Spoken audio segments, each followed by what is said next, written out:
மணத்தக்காளி வத்த குழம்பு எப்படி செய்யறதுன்னு பார்க்கலாம். நல்லெண்ணெய் எடுத்துப்போம், அப்போ தான் கெடாமல் இருக்கும். இது 1 வீக் கூட வச்சு நம்ம சாப்பிட்லாம். நல்லெண்ணெயில் கடுகு போட்டதும் கடுகு நல்லா பொரியட்டும்.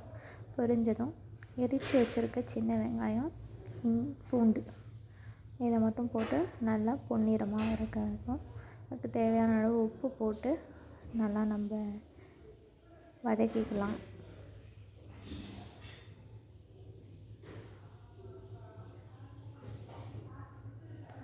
அடுத்து பெருங்காயத்தூளும் வெந்தயத்தூளும் தேவையான அளவு போட்டுக்கலாம்.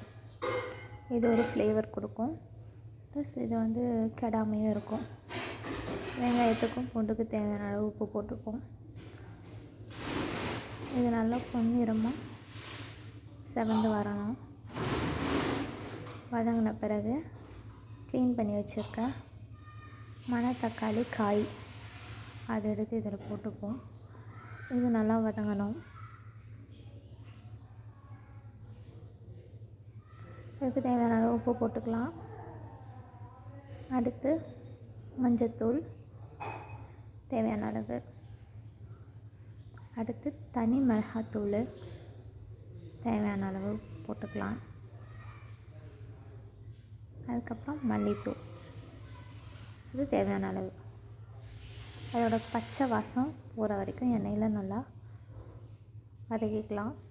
அப்புறம் தேவையான அளவு புளி தண்ணி சேர்த்துக்கிட்டோம் அப்படின்னா அவ்வளோதான், ப்ராசஸ் முடிஞ்சிச்சு. இது நல்லா கொதித்து எண்ணெய்லாம் திரண்டு வரணும்.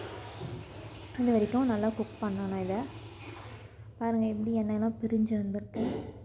அவ்வளோதான். இந்த மாதிரி வந்ததும் இந்த பதத்தில் இருக்கும்போது இறக்கிடலாம். மணத்தக்காளி வத்த குழம்பு ரெடி.